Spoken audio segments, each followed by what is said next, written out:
Before I read this news article, I think I have stumbled onto something that nobody has talked about regarding the fake moon landings. I was just going to report on the lost rocks alone, but have stumbled onto something much more interesting while doing my research. Please listen to the end and let me know if you think what I have discovered needs more research.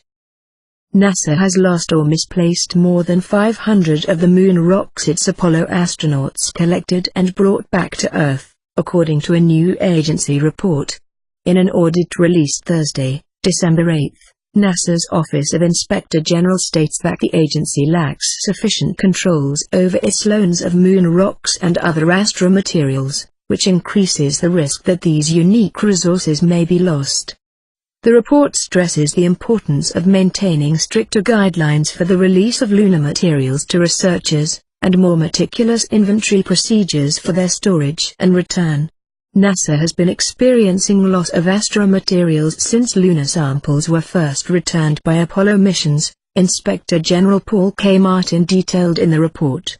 In addition to the Mount Cuba disk, NASA confirmed that 516 other loaned astromaterials have been lost or stolen between 1970 and June 2010. Including 18 lunar samples reported lost by a researcher in 2010 and 218 lunar and meteorite samples stolen from a researcher at NASA's Johnson Space Center in 2002, but since recovered.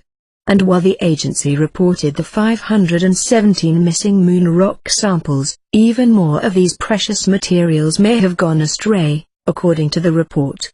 The report also found that the Astromaterials Acquisition and Curation Office, at the Johnson Space Center in Houston, had records of hundreds of samples that no longer exist, and loans to 12 researchers who had died, retired or relocated, sometimes without the office's knowledge and without returning the samples.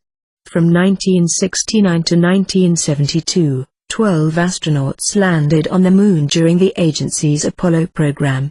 A total of 842 pounds, 382 kilograms, of lunar rock and soil came back with these astronauts over the course of 6 moon landings.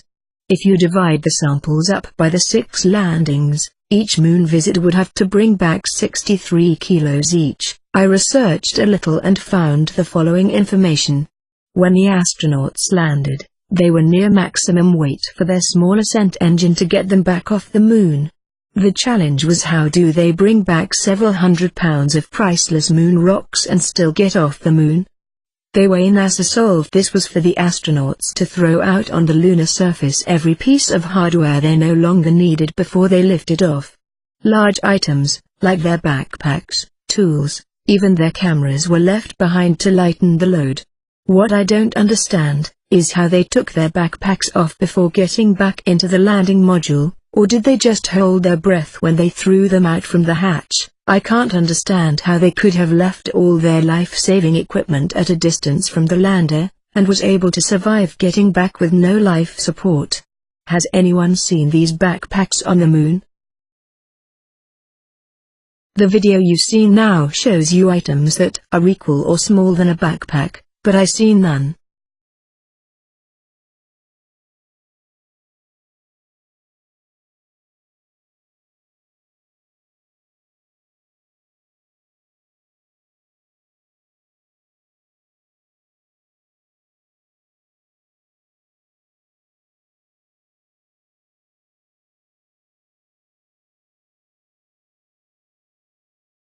If you can see a simple cable, I am sure you should be able to see a backpack. Thank you for watching. Let me know what you think in the comments and please subscribe.